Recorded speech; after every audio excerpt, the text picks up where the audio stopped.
हमारा YouTube channel है पीके chemistry tutorial. यहाँ पर हम लोग क्लास 12 की केमिस्ट्री पढ़ते हैं, जिसमें हम लोग सेकेंड चैप्टर सॉल्यूशन पढ़ते हैं। ये हमारा लेक्चर 5 होगा, जिसमें आज हम लोग राउल्ट्स लॉ पढ़ने वाले हैं।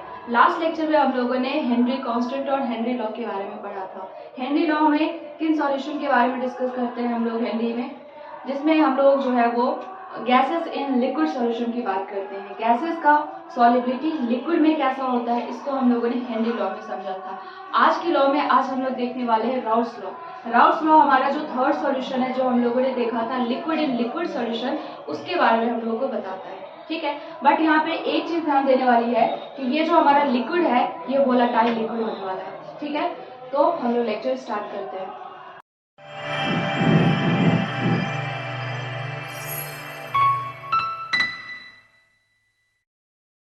सबसे पहले यहाँ पे हम लोग देखें कि ये राउल्ट्स लॉ किन सॉल्यूशन के लिए है। तो ये हमारा लिक्विड इन लिक्विड सॉल्यूशन के लिए, जो हम लोगों ने थर्ड टाइप देखा था।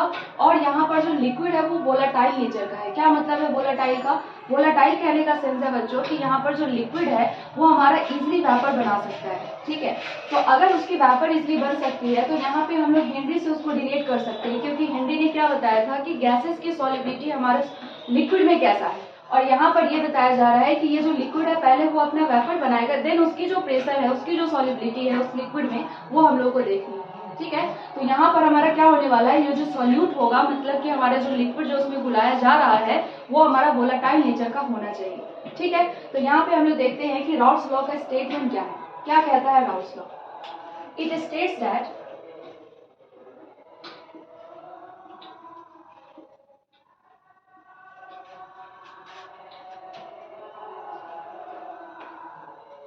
vapor partial pressure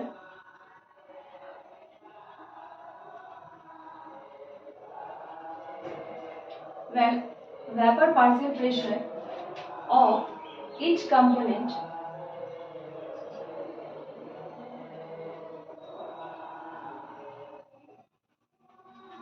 of a solution is directly proportional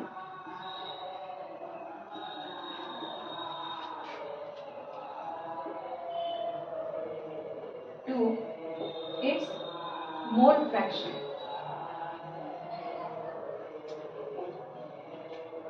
right, यहाँ पर राउल्ट्स लॉ के स्टेटमेंट की बात करें तो it states that the vapour partial pressure, मतलब यहाँ पर जो हम लोग पार्शियल प्रेशर देख रहे हैं वो इच कंपोनेंट का, कंपोनेंट कहने का सेंस क्या है यहाँ पे, जो हमारा सॉल्यूशन में सॉल्यूट है और सॉल्वेंट है। ठीक है, तो अगर हम दोनों का देखें तो उसका जो पार्शियल वेपर प्रेशर है वो डायरेक्टली प्रोपोर्शनल है किसके, उसके मोल फ्रैक्शन के। मोल फ्रैक्शन का सेंस यहाँ पे बच्चों बस यही है, सॉलिबिलिटी। ठीक है, सॉलिबिलिटी कहने का सेंस है कि वो हमारा जो वेपर बना रहा है, जो हमारा लिक्विड है, वो कितना सॉल्युबल है उस सॉल्यूशन में। ठीक है, तो यहाँ पर हम लोग दोनों के लिए देख सकते हैं, अगर हमारा दोनों लिक्विड अगर हमारे वोलेटाइल नेचर का है तो दोनों का अपना जो है पार्शियल प्रेशर वो डायरेक्टली प्रोपोर्शनल है उसके मोल फ्रैक्शन के। जितना ज्यादा प्रेशर बढ़ेगा उतना ज्यादा सॉल्युबिलिटी इंक्रीज होगी। ठीक है, तो यहाँ पर हम लोग देखिए, पहले यहाँ पे आप लोग इसको समझे, जैसे कि यहाँ पे हमारे पास एक कंटेनर है। ठीक है,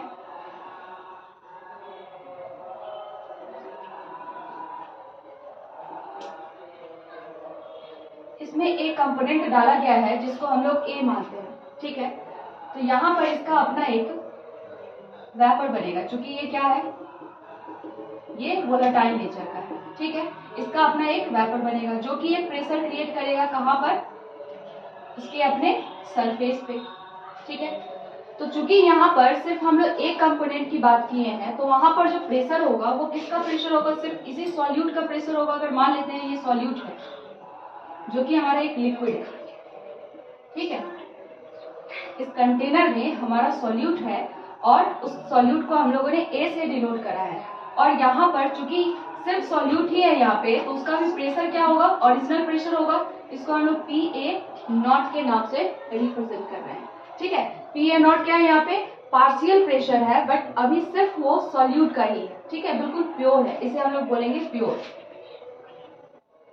ठीक है, उसी तरीके से हम लोगों ने सेकेंड जो है कंटेनर माना है यहाँ पे।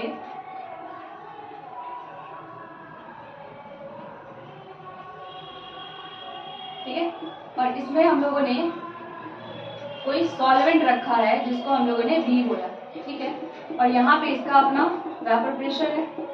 वेपर प्रेशर आप लोग को आई थिंक आता होगा समझ में, क्या होता है वेपर प्रेशर? कोई भी हमारा गैस या फिर लिक्विड की वेपर जो हमारे सरफेस पे प्रेशर जो लगाता है उसे ही हम लोग क्या बोलते हैं?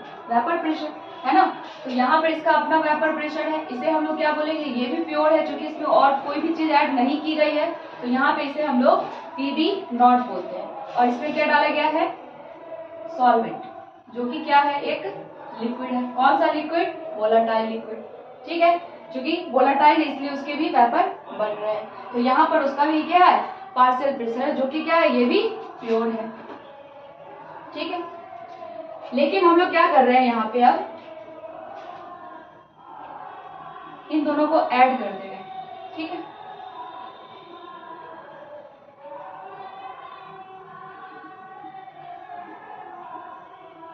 यहाँ पे हम लोगों ने ए और यहाँ पे हम लोगों ने बी, दोनों के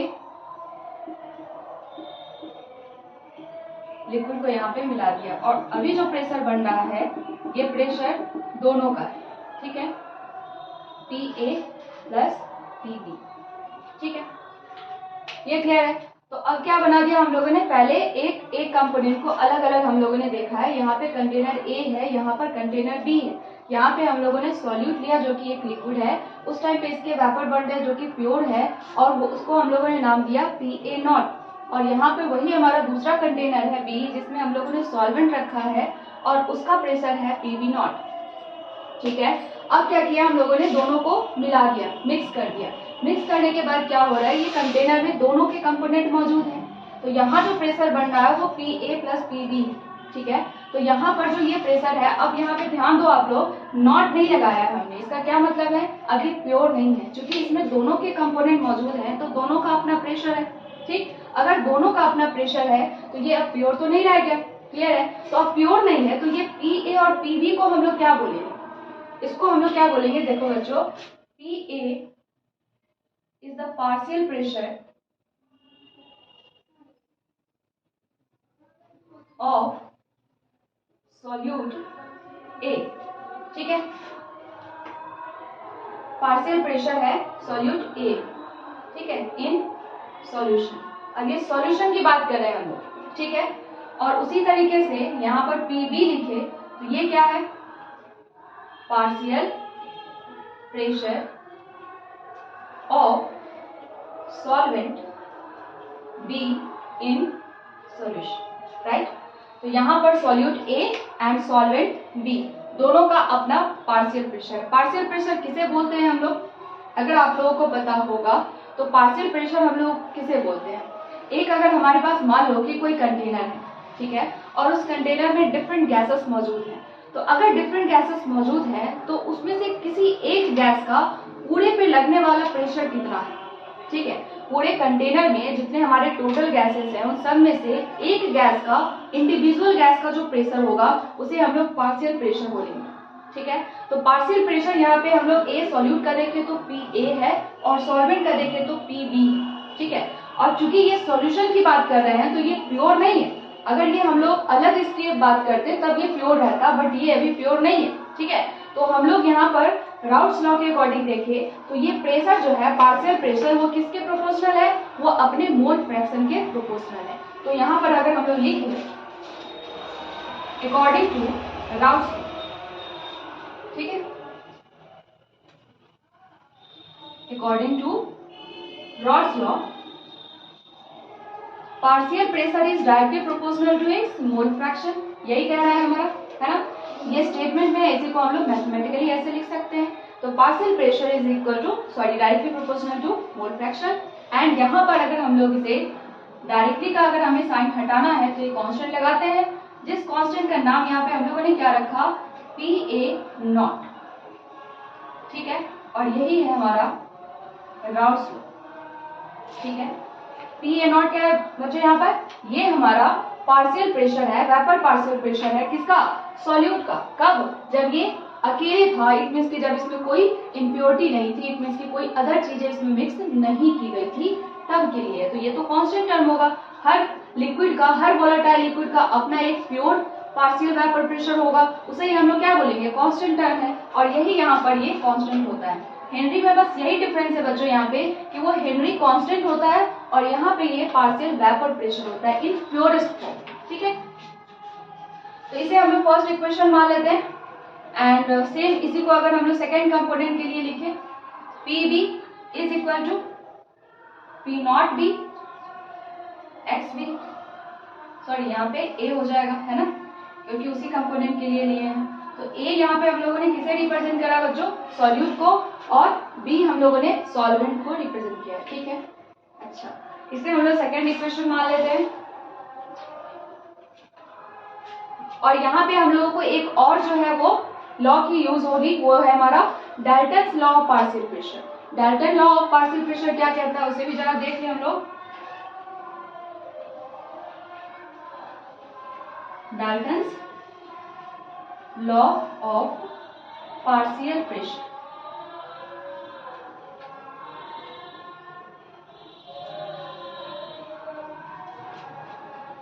देखो बच्चों इसका स्टेटमेंट क्या है, it states that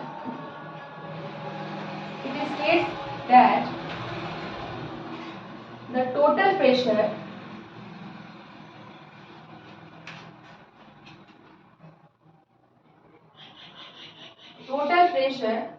of a container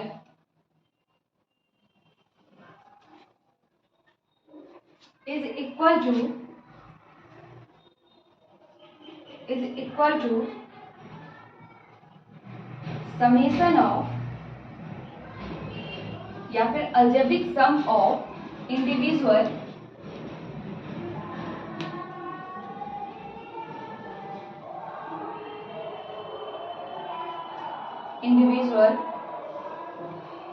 partial pressure।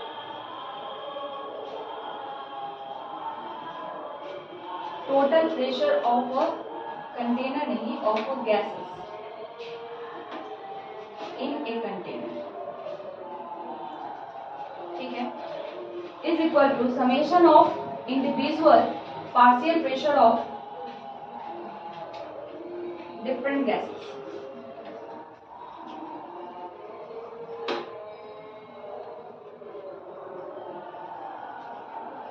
In that container.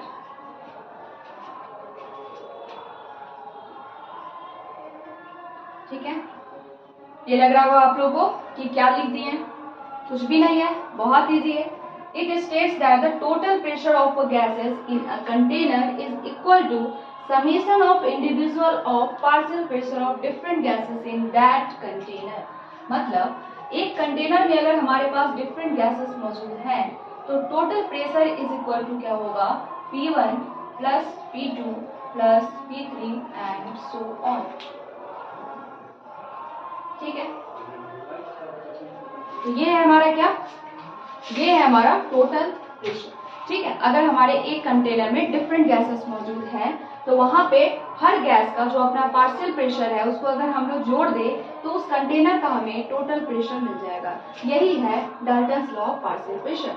ठीक है, और इसी का यूज करके हम लोग ये दो कंपोनेंट का समेशन करके टोटल प्रेशर निकालेंगे। ठीक है, उससे पहले आप लोग इसका स्क्रीनशॉट ले लें।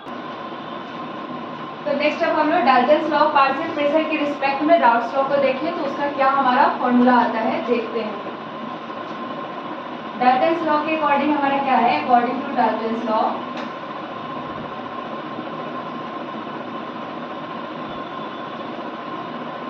क्योंकि यहाँ पे हम लोग बाइनरी सॉल्यूशन की बात कर रहे हैं तो यहाँ पे हम लोगों को दो ही कंपोनेंट है तो उसी का हम लोग पार्शियल प्रेशर देखेंगे। बट अगर यहाँ पे डिफरेंट हमारे कंपोनेंट होते हैं तो उन सबका एक साथ यहाँ पे हम लोग निकाल सकते हैं। ठीक है, तो P total is equal to PA plus PB। ठीक है, क्योंकि हम लोग बाइनरी सॉल्यूशन की बात कर रहे हैं, यहाँ पे हम लोग लिख सकते हैं क्या चीज, फॉर बाइनरी सॉल्यूशन। ठीक है, बाइनरी सॉल्यूशन में सिर्फ हमारे पास सॉल्यूट और सॉल्वेंट।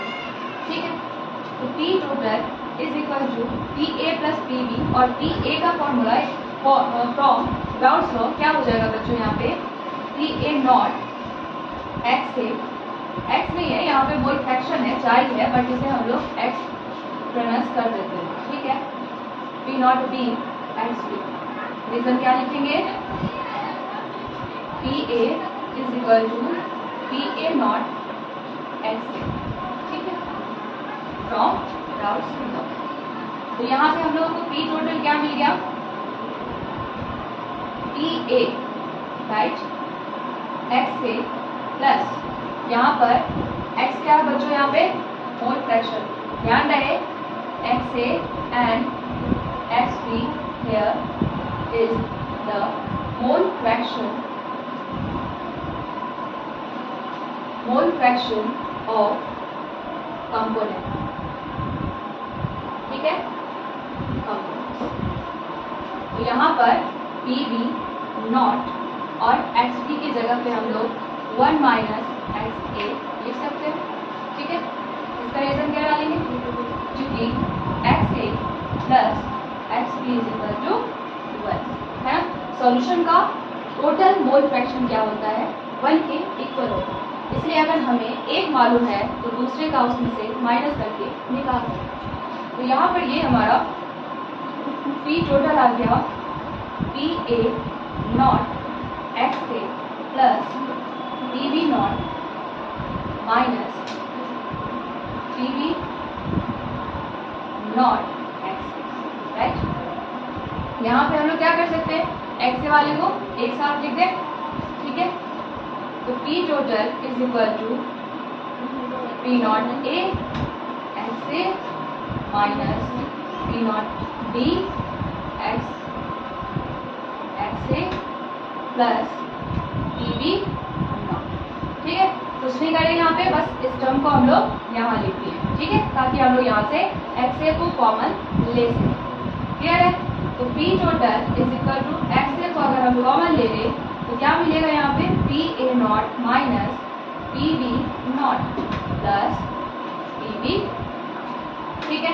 तो ये फॉर्मूला हमें P टोटल का निकल करके आ गया from Dalton's law of partial pressure, ठीक है।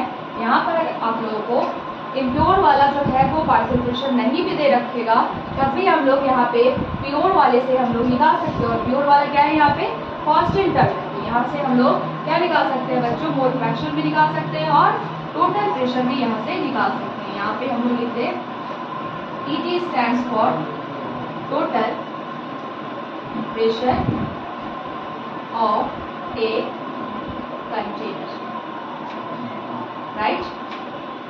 ये हो गया हमारा Dalton's law of partial pressure. ये फॉर्मूला आप लोगों के लिए बहुत ही इंपॉर्टेंट है, ठीक है। यहाँ से आप लोगों को डायरेक्ट क्वेश्चन आएगा जिसमें आप लोगों को प्योरेस्ट फॉर्म जो कि कांस्टेंट टर्म है सॉल्यूट या सॉल्वेंट का वो दे रखेगा। यहाँ से आप लोगों को मोल फ्रैक्शन या फिर टोटल प्रेशर के टर्म में क्वेश्चन पूछ सकता है, ठीक है। यहाँ पे एक और चीज अगर हम लोग देखें, if y1 and y2 is the mole fraction of solute and solvent in vapor phase, ठीक है।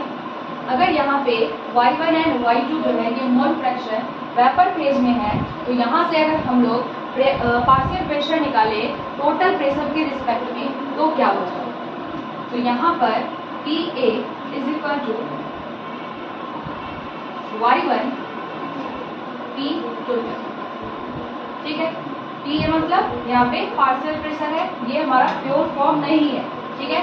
In pure form of partial pressure of solute is equal to mole fraction in vapour phase into P total, ये formula है उन लोगों का, याद रखना। ये क्वेश्चन, इस पे भी क्वेश्चन आता है, ठीक है। उसी तरीके से अगर हम लोग PB लिखे तो ये क्या हो जाएगा, y2 into P total. It means कि अगर हम लोगों को P टोटल यहाँ से निकल जाता है, ठीक है, तो यहाँ से हम लोग जो है इसको पुट करके क्या निकाल सकते हैं, मोल फ्रैक्शन इन वेपर फेज भी निकाल सकते हैं, ठीक है। क्योंकि यहाँ से हम लोगों को दो टर्म मालूम है, या अगर मोल फ्रैक्शन हम लोगों को वेपर फेज में दे देगा तो यहाँ से हम लोग उसके प्रेशर पार्शियल प्रेशर जो है वो भी रिलेट करके निकाल सकते हैं, ठीक है। तो ये रही बातें रॉल्स लॉ की। इसको अगर हम लोग कंपेयर करें हेनरी से तो क्या है बच्चों, यहाँ पे अगर हम लोग देखते 1 मिनट के लिए कि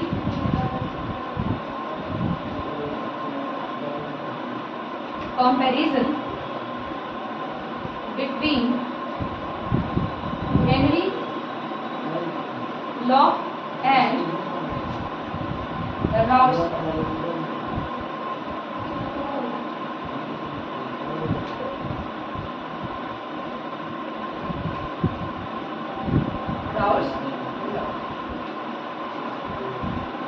ठीक है, क्या है यहाँ पे कंपैरिजन।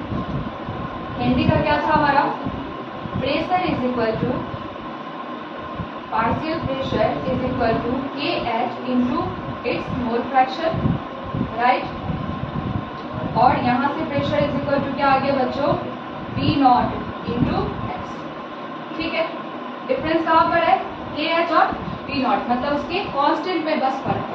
और ये कांस्टेंट कैसा है, किसी भी लिक्विड का प्योर फॉर्म का जो वेपर प्रेशर है वही उसका यहाँ पर कांस्टेंट है, बट के एच क्या है यहाँ पे, हेनरी कांस्टेंट है। तो ये हर गैस के लिए गिवन रहता है और ये पी नॉट जो है ये हम लोगों को हर वेपर के लिए फिक्स रहता है। ठीक है, तो यहाँ से हम लोग कंपेयर कर सकते हैं, if K H is equal to P nought, ठीक है, देन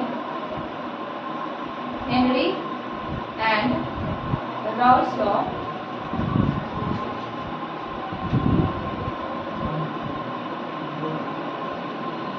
आर सेम। ठीक है, ये रही बात है कंपैरिजन की। तो ये हम लोगों ने राउल्स लॉ का जो है वो कंपैरिजन हेनरी से भी देख लिया और राउल्स लॉ का यहाँ से यूज करके हम लोगों ने टोटल प्रेशर यहाँ पे निकाल लिया। ठीक है, अब नेक्स्ट टर्म पे हम लोग देखेंगे कि हमारा जो सॉल्यूशन है अकॉर्डिंग टू राउल्स लॉ ये हमारे किस सॉल्यूशन के लिए बना हुआ है। इट मीन्स कि ये जो फॉर्मूला है हमारे लिए ये कौन से सॉल्यूशन के लिए है, क्योंकि हमारे सॉल्यूशन जो है मेनली वो 2 टाइप के होते हैं, एक है आइडियल सॉल्यूशन और एक है हमारा नॉन आइडियल सॉल्यूशन। ठीक है, आइडियल सॉल्यूशन की हम लोग बात करें बच्चों तो वो ऐसा हमारा सॉल्यूशन होता है जो कि हर रिस्पेक्ट में हमारे राउल्स लॉ को फॉलो करे। ठीक है, राउल्स लॉ को अगर हमारा कोई भी सॉल्यूशन फॉलो करता है तो उसे हम लोग आइडियल सॉल्यूशन बोलते हैं, अगर उससे डेविएट कर जाता है तो उसे हम लोग नॉन आइडियल सॉल्यूशन बोलते हैं। फिर नॉन आइडियल सॉल्यूशन की फर्दर 2 टाइप है, पॉजिटिव एंड निगेटिव। ठीक है, तो ये डेविएशन भी हम लोगों को देखते हैं। तो आगे के लेक्चर में अब हम लोग कंटिन्यू करेंगे ideal and non ideal solution के बीच में डिफरेंस। ठीक है, तो यहाँ आज के लिए बस इतना ही। अगर आप लोगों को ये वीडियो अच्छा लगता है तो प्लीज़ आप लोग इसे लाइक करें, कमेंट करें, शेयर करें और अपने फ्रेंड के साथ ज़्यादा से ज़्यादा शेयर करें ताकि इसका प्रमोशन हो सके। ठीक है, थैंक्स फॉर वॉचिंग।